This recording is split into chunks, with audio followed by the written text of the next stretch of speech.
જેવી ટ્રેન રવાના થવાની તૈયારીમાં હતી, એક દેખાવે થોડા ઘરડા લાગતા પતિ અને પત્ની રિઝર્વેશનના ડબ્બામાં ફટાફટ ચડી ગયા.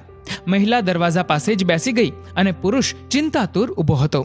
ચિંતા એ વાતની હતી કે એની પાસે જનરલ ટિકિટ હતી અને આ ડબ્બો રિઝર્વેશનનો. થોડી જ વારમાં ચિંતા બમણી થઈ ગઈ, કારણ કે ટીસીનો અવાજ સંભળાયો, લાવો ભાઈ ટિકિટ. ટીસીની સામે પોતાની જનરલ ટિકિટ બતાવીને બે હાથ જોડીને પેલો માણસ ઊભો રહી ગયો. ટીસીએ કહ્યું, આ જનરલ ટિકિટ છે ભાઈ, આગલા સ્ટેશને જનરલ ડબ્બામાં ચાલ્યા જજો, નહીતર 800 રૂપિયાની રસીદ ફાટશે. આટલું કહીને ટીસી આગળ ચાલ્યો ગયો. પતિ પત્ની બંને દીકરીના પહેલા સંતાનને જોવા માટે જઈ રહ્યા હતા. શેઠે ઘણી વિનંતી બાદ 2 દિવસની રજા આપેલી અને 700 રૂપિયા એડવાન્સ આપેલા. પોતાની પત્ની અને સાથે રહેલી લોખંડની મોટી પેટડી લઈને જનરલ ડબ્બામાં ઘૂસવાની ઘણી કોશિશ કરી, પરંતુ ઘૂસી ના શક્યા અને છેલ્લે લાચાર બનીને સ્લીપર કોચમાં ઘૂસવું પડ્યું. 2 હાથ જોડીને લાચાર અવાજે પતિએ કહ્યું, સાહેબ, પત્ની અને સામાન સાથે જનરલ ડબ્બામાં અમે ઘૂસી ના શક્યા. મહેરબાની કરીને અમને અહીંયા રહેવા દો ને, અમે અહીંયા ખૂણામાં જ બેસી રહીશું, અને આમ પણ આ ડબ્બો તો આખો ખાલી જેવો જ છે ને. એમ કહેતા કહેતા લાચારીમાં જ 100 રૂપિયાની નોટ ટીસી તરફ કરી. ટીસીએ કહ્યું, 100 રૂપિયામાં કંઈ ના થાય, 800 તો આપવા જ પડશે, નહીતર ઉતરી જાઓ. સાહેબ, 800 રૂપિયા તો દીકરીના ડિલિવરીનો ખર્ચ પણ નહોતો થયો.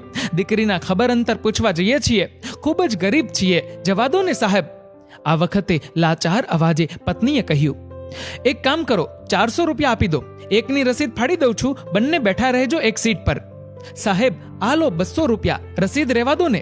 200 રૂપિયાની નોટ લંબાવતા પતિએ કહ્યું, નહીં, રસીદ તો બનાવવી જ પડશે, ઉપરથી ઓર્ડર છે. ચલો ફટાફટ 400 રૂપિયા આપો, નહીં તો ઉતરીને જનરલમાં ચાલ્યા જાઓ. આ વખતે ટીસી થોડા ગુસ્સેથી બોલ્યો. પુરુષે 400 રૂપિયા એવી રીતે આપ્યા જાણે પોતાનું કાળજું કાઢીને આપી દીધું હોય. બંને પતિ પત્ની ઉદાસ મને બેસી ગયા. 400 રૂપિયા તો ચાલ્યા ગયા, હવે શું કરીશું? વળતાની ટિકિટનું શું થશે? વેવાઈ પાસે માંગવા પડશે શું? ગળગળા અવાજ સાથે પત્નીએ કહ્યું, ના, 100-150 રૂપિયા તો હું વધારે જ લાવ્યો હતો.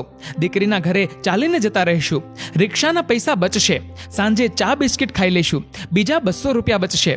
અને હા, આવતી વખતે લોકલ ટ્રેનમાં આવી જશું. એક દિવસ મોડું થશે, શેઠ ગુસ્સો પણ કરશે, પણ દીકરી માટે આટલું સહન કરી લઈશ. ભીની આંખ સાથે પતિએ પોતાની વાત પૂરી કરી. પત્નીએ કહ્યું, પણ તો પણ 300 રૂપિયા જ થયા. પતિએ કહ્યું, એક કામ કરીશું, મુન્નાને આપણે બંને 100 રૂપિયા આપવાના હતા ને, એના બદલે આપણે બંને મળીને 100 રૂપિયા આપીશું. આપણે બંને કંઈ અલગ થોડા છીએ. પત્ની રડવા જ લાગી અને કહ્યું, મુન્નાને આપવાના પણ ઓછા કરવાના?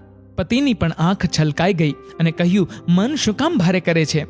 દીકરી જ્યારે મુન્નાને લઈને ઘરે આવે ત્યારે 200 રૂપિયા વધારે આપી દઈશું. પત્નીએ સાડી વડે પોતાની આંખો લૂછતા લૂછતા કહ્યું, મને જો કોઈ મોટો સરકારી અધિકારી મળી જાય ને, તો હું ફક્ત એટલી જ વિનંતી કરીશ કે કરોડોના ખર્ચાઓ કરીને બુલેટ ટ્રેન નહીં લાવો ને તો ચાલશે, પણ થોડાક પૈસા લગાવીને એક ટ્રેનમાં 4 જનરલ ડબ્બા લગાવી દો, જેનાથી ના તો અમારા જેવા ગરીબને ટિકિટ હોવા છતાં પણ બેઇજ્જત થવું પડે અને ના અમારા મુન્નાને 100 રૂપિયા ઓછા આપવા પડે.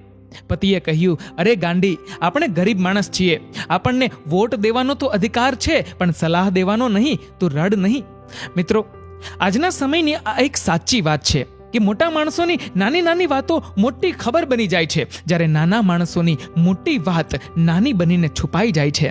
મિત્રો, આજના વિડીયોમાં થોડી ઘણી આજના સમય પ્રમાણે એક સચ્ચાઈ છુપાયેલી છે. તમને આ વાત યોગ્ય લાગે તો આ વિડીયોને તમામ લોકો સુધી પહોંચાડજો અને દરેકનું આ વિશે શું કહેવું છે નીચે કમેન્ટ કરીને જરૂરથી જણાવજો. અને જો મિત્રો આ વિડીયો ગમ્યો હોય તો વિડીયોને લાઇક કરજો, વધુમાં વધુ લોકો સાથે શેર કરજો અને આવા જ બીજા પ્રેરણાદાયી વિડીયોઝ જોવા માટે સબસ્ક્રાઇબ કરો અમારી ધ ગુજ્જુ મોટિવેશન નામની યુટ્યુબ ચેનલને અને ફેસબુક પર ફોલો કરો અમારા the Gujju and Hindi motivation નામના પેજને. ધન્યવાદ.